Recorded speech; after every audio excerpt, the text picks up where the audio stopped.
Hello everyone, welcome back to our channel How to Guide, and in today's video I'll be teaching you how to set up and use iCloud shared photo library. Before getting started, if you are new to the channel, please do subscribe and turn on the notification bell icon to get notified every time we upload new videos. Now let's get started. First of all, go to your settings app, then make sure to log into your iCloud account. Once you log in, you'll see your profile at the top, tap on it. Then you'll see this option iCloud, tap on it. After that, tap on photos. Then scroll a bit down, then you'll see this option shared albums. Make sure to turn this feature on. If this is off, toggle this button to turn it on. Once you do that, tap on this shared library option, then tap on get started. Now tap on the add participants button and enter the name, phone number or email of the person that you want to add.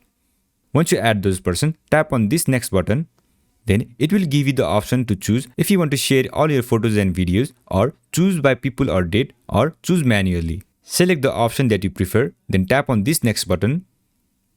And if you have chose the option to choose manually, select the photos, then tap on the add button at top right corner. You can also preview the library before sharing by tapping on this button, and it will look like this. If you're satisfied with this, tap on the continue button at top right corner. Now you can invite your friends and families. Then it will ask you if you want to share your photos automatically or manually. Choose the option that you prefer, then tap on the done button.